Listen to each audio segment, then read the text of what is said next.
recognition of founding member Gene Block's contribution to the written history of Hyde Park and the Hyde Park Historical Society archives. And I am the current archivist. Steve was the previous archivist. She set a very high standard for us.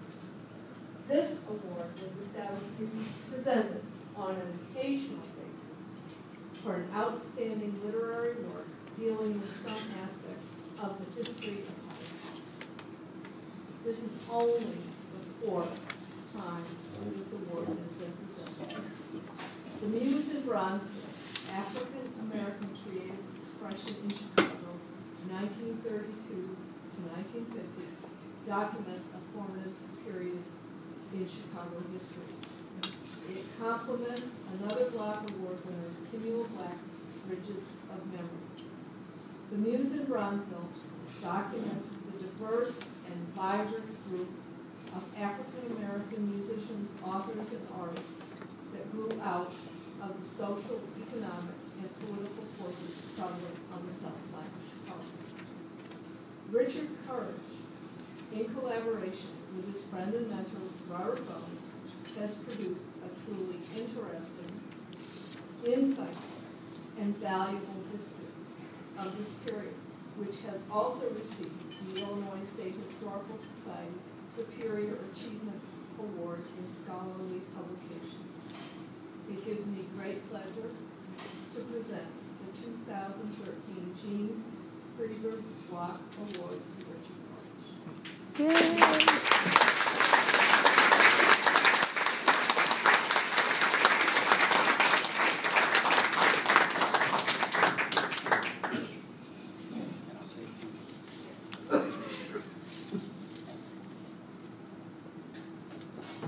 Thank you, Michael.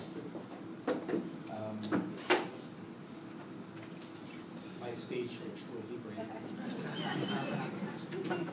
My partner, Claudia, and I live in Westchester County, New York, so we came a long way to be here tonight, and we're very glad that we did. It's good to be back with friends and colleagues from the Hyde Park Historical Society. I made a presentation for the Society last March, and I will say that building was probably the most interesting and unusual place I've ever spoken. It was a wonderful event.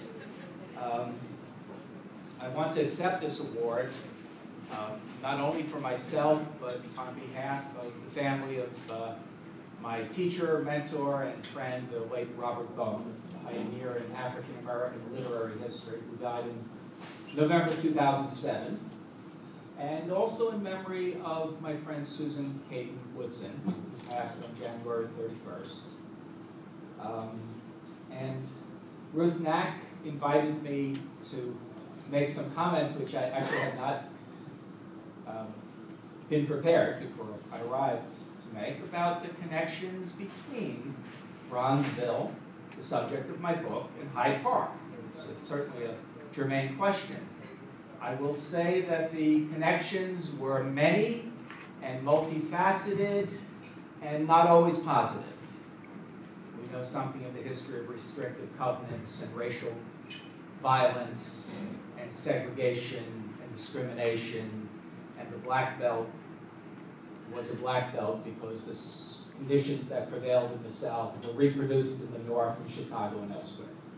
But there were many and notable exceptions to that, and some of Hyde Park's most forward-thinking and bravest citizens were at the center of that story, some of which is told in the book, and I'll just cite a couple of instances.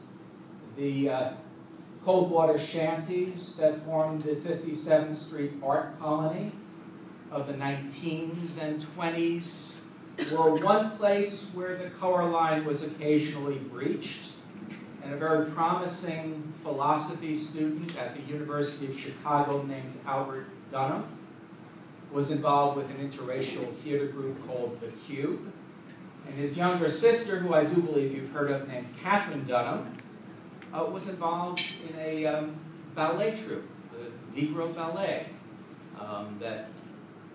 one of whose locations was on 57th Street. perhaps more substantially, and I'll actually venture to read a single paragraph from the book.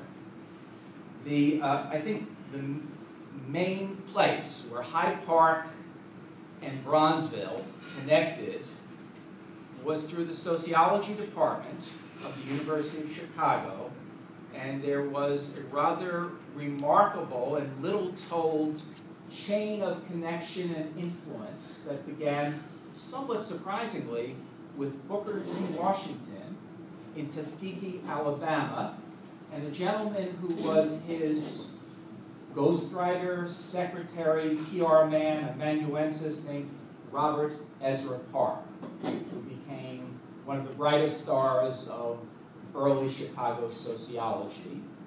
And one of his students was the uncle of my friend Susan Cayton Woodson, Horace Cayton Jr. And there was a moment in 1934 when a poor fellow from Mississippi, extraordinarily poor, named Richard Wright, crossed that invisible line between the Black Belt and Hyde Park, that being, of course, Cottage Grove Avenue, to meet Professor Lewis Worth at the University of Chicago.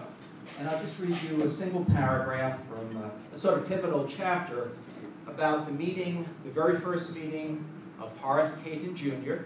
and Richard Wright. I did a sort of novelistic treatment. I withheld the names briefly. At their first encounter in the Halcyon Sanctuary behind university walls, each man was acutely aware of the different worlds from which the other had come.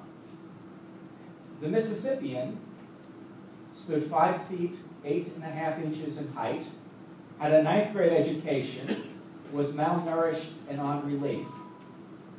Knocking at the office door of sociologist Lewis Worth, he was perhaps startled when another African American greeted him. "Hello, what do you want?" asked a tall, barrel-chested, copper-colored man from Seattle, Washington, who felt rather superior in his status as doctoral candidate and research assistant to the eminent Professor Worth. So the story of a man who came from the poorest and most southern element of black society, Richard Wright, born on a plantation not too far from Natchez in 1908, and Horace Cayton, who came from the elite of African American society in Seattle, where his family lived in one of the nicest houses in the most affluent neighborhood in the city, and his father was a stalwart of the Republican Party and wrote, edited a newspaper that was read mainly by whites, because that's who there was to read it. So Horace Cayton came from one end of black society and Richard Wright from the other, and they met at the University of Chicago. And Richard Wright, who aspired to be a writer in the days before creative writing programs, went to learn sociology from Lewis Worth, a student of Robert Park's. Because in those days, the 30s, if you wanted to be a writer, you wanted to document, expose, and protest the way the world worked. And they needed to have the knowledge of sociology. It was a remarkable, short-lived period, but the university, especially its sociology department, Cayton was not the only African American who was trained and nurtured there. It was at the center of this creative upsurge that we're now calling the Black Chicago Renaissance. So Hyde Park and Bronzeville have very, very interesting connections of all sorts. And I'm very glad to be with you tonight. And when Michael wrote to me in December, I was unaware that the Hyde Park Historical Society had a book award, and I was totally delighted and remain so, and honored to be here receiving this award. Thank you very much.